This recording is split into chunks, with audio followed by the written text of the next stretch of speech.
Hello, and welcome to another chapter of a tome pulled right off the shelves at the heart of the Jakuls. As always, I'm your credible host, Lothran, and there's ever so much more data to relay. So let's get to it, shall we? Go grab a filling meal, settle into a cozy spot, and pay accurate attention to Fleet Part 29, Setting a Hook. Back again? So no progress on that chair of yours yet. One of the other cripples, a constant resident of subpar, the casual bar cut into the mountain behind a storage room, and a few other usual suspects began stirring behind Ejo. At Cam's arrival, carried into their den of drowning all their particular sorrows. Some progress, but I got tired for the day. Mara's fetching me some food. Cam shifted uncomfortably in his chair. Our stew isn't good enough for you? One of the maimed and, in this case, fingerless men at the makeshift bar turned on Cam in an accusatory fashion. He has to eat a special diet because of what happened to him. Don't you remember? Ejo, the bartender, hobbled over on his one good leg, shooing the other men away from bothering Cam. You don't have to take care of me, Cam offered up. Just trying to keep the place from getting messy. They may seem angry at times, but there's sort of an unwritten rule about not hurting anyone in this place, no matter what they say or do. Lets us all blow off steam, but never get into anything too serious. What brings you back here so soon? You notice my patterns already, Ejo, huh? Cam asked of the man. Ejo laughed lightly, always ready for a little bit of humor. It's no big deal. Well, I'm in charge of everything.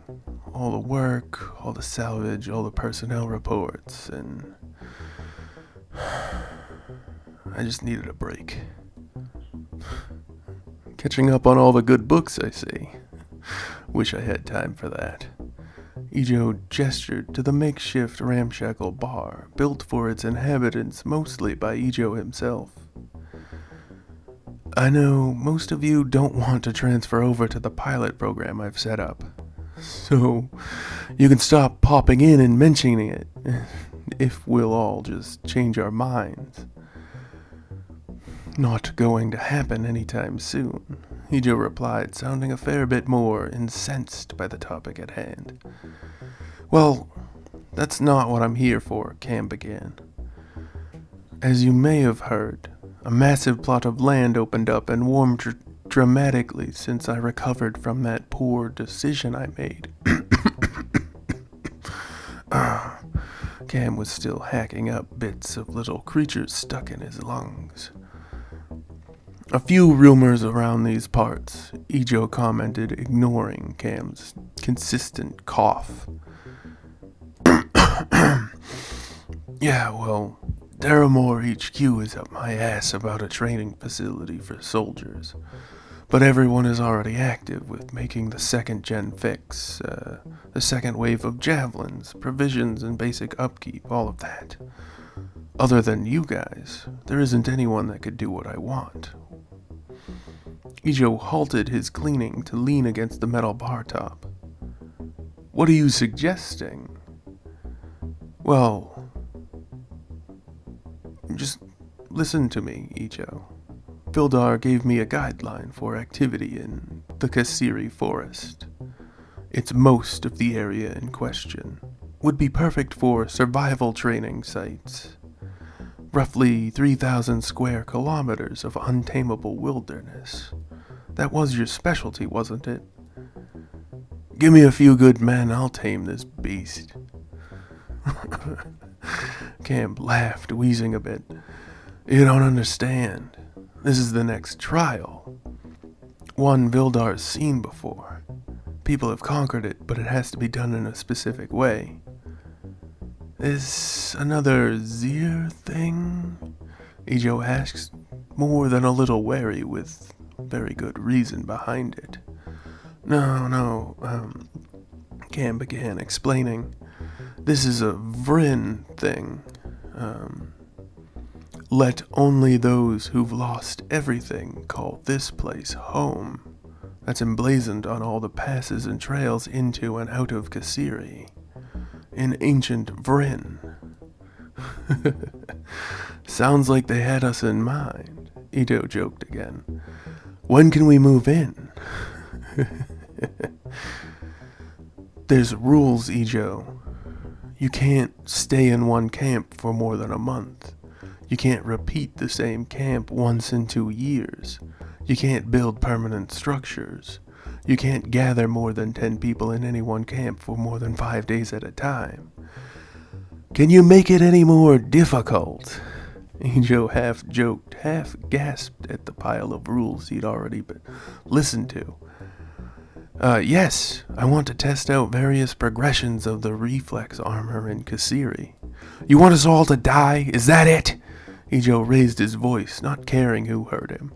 No, HQ put a cease and desist on all techs involving factor tubes.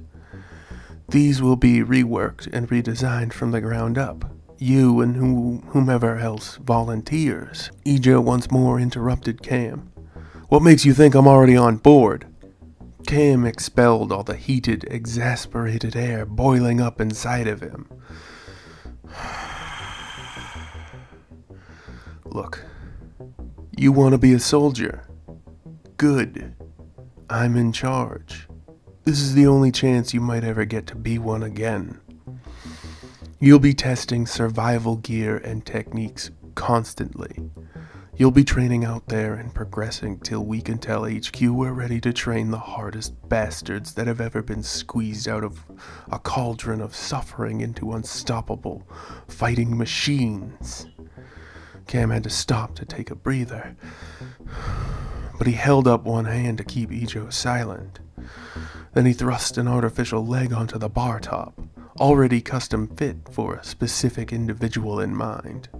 If you're the right man, a man carved out of stone, with blood colder than the depths of space, consider this a gift. Ijo hesitated and then reached out, his eyes barely able to contain the longing he felt as he grabbed the limb. Cam chose that moment to strike, clamping his hand over Ijo's. It will be an immensely adverse life, with no hope of any relaxation and barely any comfort. Sounds a bit better than my current predicament, Ijo joked, smirking as he tried to withdraw his arm from Cam's grasp. One more thing. The Vrin. If they find you lacking, they'll kill you. No trial, no trap, no escape. They'll hunt you down and end you no matter where you stand.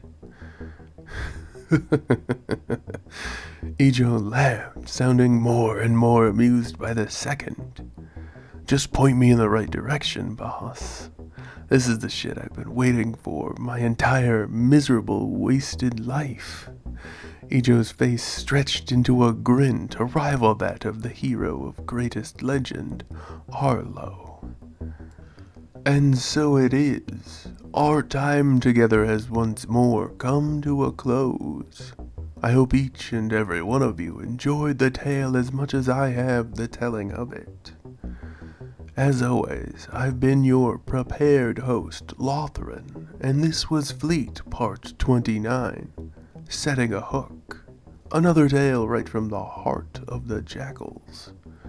And now, we must once again part ways. Korvoth, guide them back along the proper path, back to the safety they know all too well. Yes, sir, Lothran. Oh. Ijo seems like a rough and tough, salty soldier, ready to face anything thrown his way. I can't wait to see what future chapters of Fleet have in store for him. I do have a job to do. A pleasant greeting and a fond farewell to each and all. Please leave all your comments, questions, and kindnesses down below. Don't you let me catch a single one of you leaving any of that mean, rude, or terrible stuff, though. You keep all that baloney to yourselves. You got it? Remember to like, share, and subscribe to help us learn, spread, and grow. And don't forget that we strongly encourage each and every one of you to stay safe out there. See you again tomorrow for Fleet Part 30. Good night and good luck. You need it. Bye-bye, everybody. See you again tomorrow. Bye-bye. Bye-bye. Bye-bye. Bye-bye.